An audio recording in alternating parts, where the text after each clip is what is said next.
Wellness tips sa Health Check Plus. Katawan, kagandahan, kagalingan, ating alagaan. Dito lang yan sa Wellness Tips sa Health Check Plus. Nagbabalik ang Health Check Plus. Ayon sa datos ng World Health Organization, 7 sa 10 namamatay sa Pilipinas ay dahilan sa non-communicable diseases o NCD. Dahil dito, umaabot sa 756.5 billion pesos per year o katumbas na sa 4.8% GDP ng ating bansa ang gastusing pinapasan ng mga nagbabayad ng buwis. Sinasabi din ng WHO na 77% ng mga namamatay sa NCD ay mula sa low and middle income countries na tulad ng Pilipinas.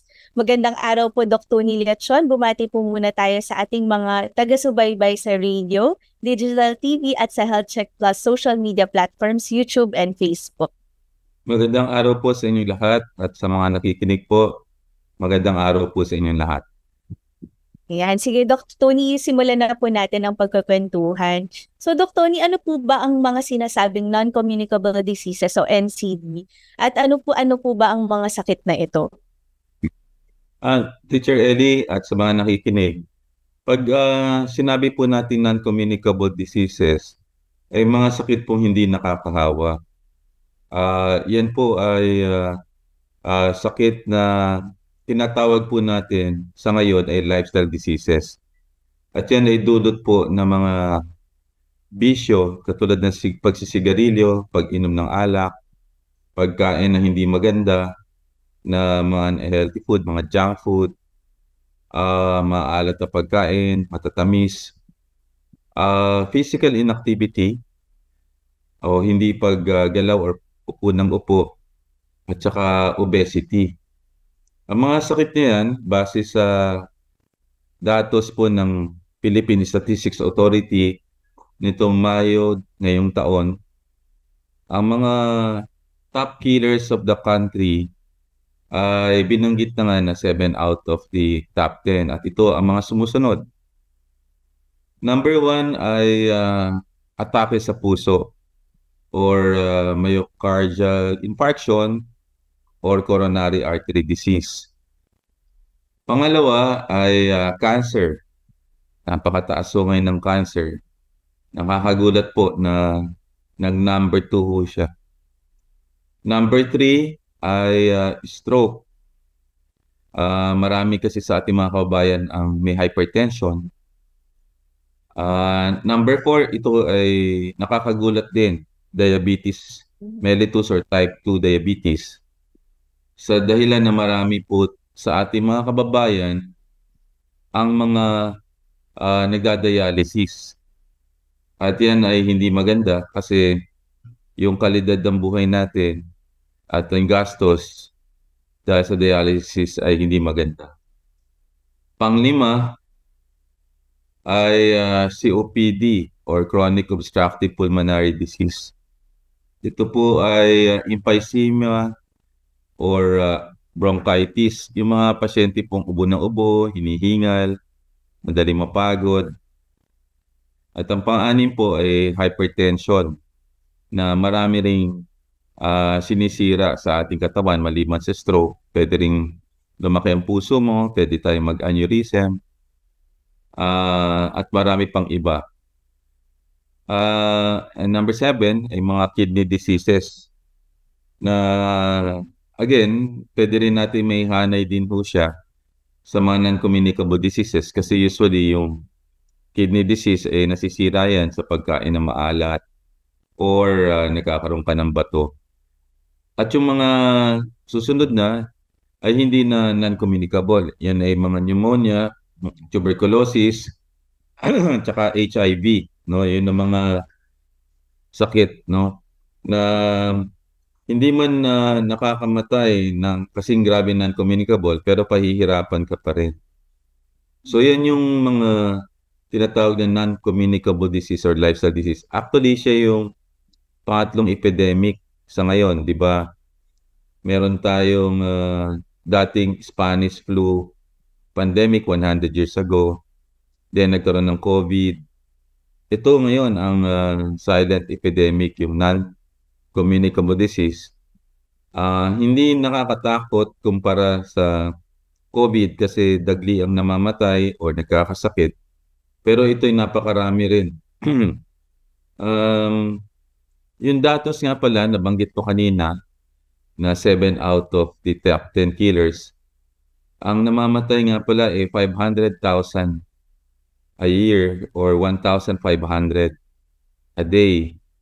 So parang equivalent siya sa 3 eroplanong bumabagsak araw-araw na hindi natin namamalayan.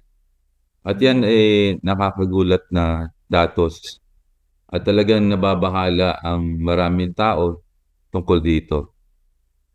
Nakakagulat ka po yung dami ng mga naapektuhan, Doc Tony, at nabanggit nyo na 7 out of 10 sa top killers ay non-communicable disease na nakakagulat din. Napakalaki daw po ng economic burden sa isang bansa na tulad ng Pilipinas ng NCD. Bakit po ganun na lamang katindi ang epekto ng NCD sa ekonomiya? Kasi pagka nagkaroon ka ng sakit, magkakaroon po kayo ng 3 problema. Number 1, yung quality of life. So, hindi ka makakapagtrabaho. Yan ang effect nun. Kasi kung sick yung workforce, yung economy madadali, masasama. Pangalawa, yung premature deaths. Siyempre kung marami namamatay, yung opportunities natin na makapagtrabaho, hindi ka na nakaka-contribute dahil sa premature death. At ang pangatlo, yung economic burden, hindi sa pangkalahatan, kundi sa pamilya din. Kasi kung padre di pamilya ka, hindi ka makaka-work and therefore the entire family will be sick. Yan yung mabigat niyan. At saka ngayon, pang-4 at pang-5, apektado ngayon ang may hirap. Hindi na ito sakit ng mayaman. Noong unang panahon, sakit itong mga alta presyon, heart attack, na mga may kaya sa buhay kasi sila nakaka-afford ng mga tobacco, alcohol, pagkain na masarap. Ang unhealthy food ngayon affordable Sila yung nabibili. Tsaka yung mga alak at sigarilyo natin ay mura kumpara sa ibang countries in Southeast Asia. So, ang pang-5 na nakakabahala, hindi na rin siya sakit ng matatanda na above 60. Sakit na siya ngayon ng mga bata rin. Mga 20 years old hanggang 40. Marami na rin heart attack, may cancer, diabetes. Sa dahilan na yung bisyo at ang pagtaba very common na ngayon sa mga Pilipino. So yan ang nakakabahalang effect sa ating ekonomiya. Opo. Siguro ma-discuss na din natin, Doc Tony, kasi kanina nabanggit natin na napakadami, no? 7 out of 10 dun sa top killers. Siguro bigyan po natin ng idea ang ating mga nakikinig at nanonood kung nagagamot po ba itong mga NCDs na ito. At may mga pwede ba tayong dapat gawin para hindi ganun kagrabe ang perwisyo sa ating kalusugan? Teacher Ellie, alam mo, yung non-communicable disease ay preventable. Ang problema lang ay hindi nakahalata kasi yan kasi silent killer. Hindi mo alam kung ikaw ay mataas ang blood pressure, kung hindi ka nagtitake ng blood pressure. Hindi mo alam kung may diabetes ka, kung hindi ka nagpapalaboratory check-up. Or ang cholesterol mo, hindi mo alam kung mataas. Hindi mo rin alam kung ikaw ay may cancer na kasi bihira naman ang nagpapa-check up ng chest x-ray. Bihira din ang nakaka-afford ng cancer markers. Mahal din ang colonoscopy para malaman kung meron kang colon cancer. Ang mga cancer markers din ay napakamahal din. So sa makatuwid, ang nagpapahirap sa atin ay hindi kasi siya symptomatic, hindi katulad ng COVID. pagka meron ka ubo, sipon, lagnat, suspecha na kagad at may sense of urgency. The non-communicable disease ay preventable pero ang problema, hindi siya obvious. Wala siyang clear and present danger. Ika nga. Nagkakaroon ka lang ng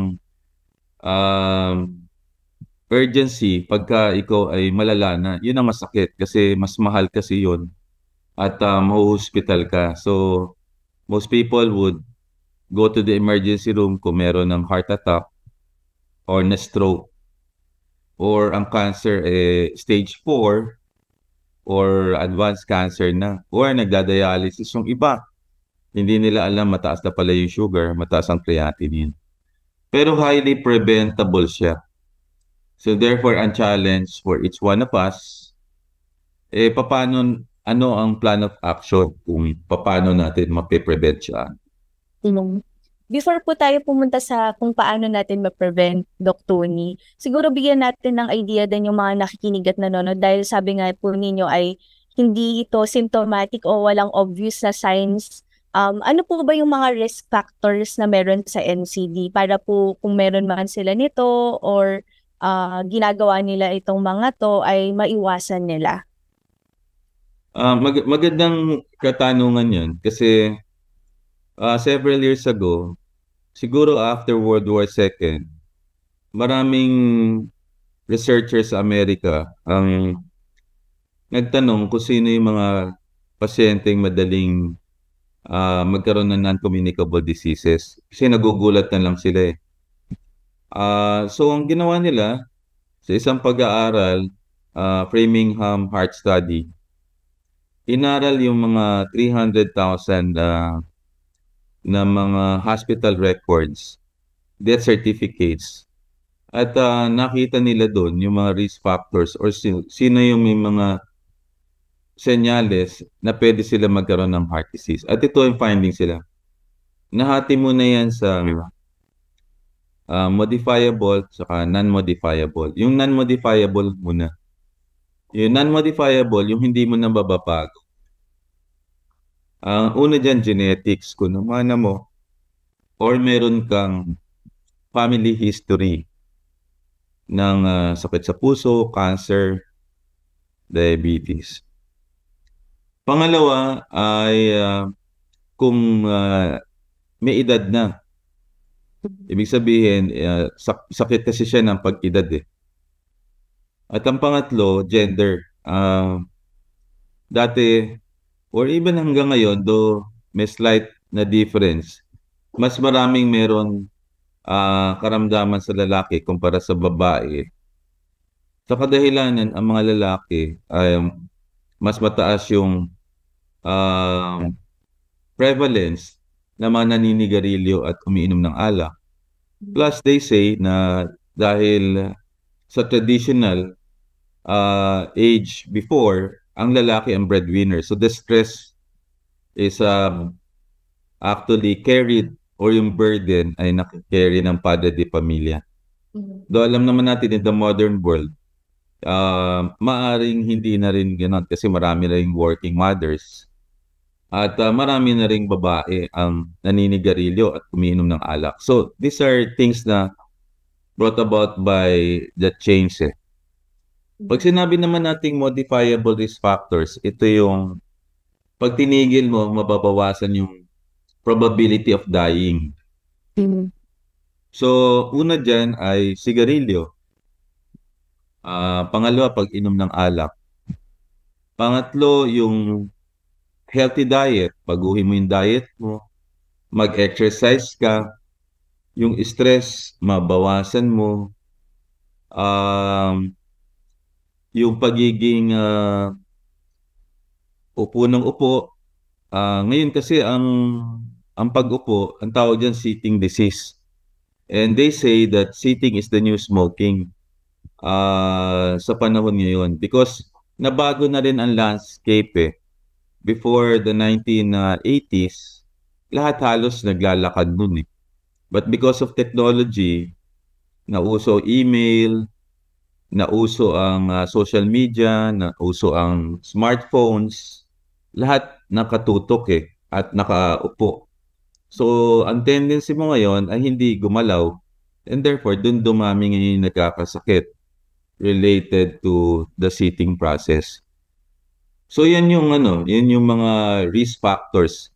And the more risk factors, the higher is the probability of having those non-communicable diseases or lifestyle diseases. Ayun, punta naman po tayo, Doc Tony, sa mga pag-iwas, no, or yung mga pwede nating gawin. Bilang isang ordinaryong mamamayan po, paano po ako makakatulong sa laban sa NCD? Okay. Medyo mabigat ng konti kasi for many years, ang NCDs ay hindi yan napigilan. And I think may bago kang dapat approach at holistic Siguro when I started yung aking training sa medisina, siguro 30 years ago, hindi naman bumababa ang NCDs Ang nangyari kasi, ang 3 reasons why we fail to address this is ignorance. Yung maraming hindi alam. So education is key. Ang problema lang, kahit nagtuturo ka, hindi siya pwedeng babawasan kasi hindi siya structured education. So what I'm saying, dapat siguro ipasok sa curriculum ng Department of Education at saka ng CHED. Kasi ibig sabihin talk is cheap So a lot of health topics hindi dinidiscuss sa social media. Pero kung hindi siya structured at hindi mo inumpisan sa bata in the formative years, hindi siya mariretain Kasi it's something that behavioral So therefore, we should attack the brain so that the behavior will follow. And in the formative years, mas maganda yun Kasi this generation of Filipinos, hindi mo na siya mababago kasi behavioral na For example, if you are smoking right now, or perhaps you're drinking, and these are addicting risk factors, ang hirap niyan Or mataba ka, or sedentary lifestyle mo, mahirap siyang baguhin kasi wala siyang compelling reason unless otherwise you're sick. So, yun ang unang rason. Number 2 is ineptitude. Nandun yung knowledge, pero those things.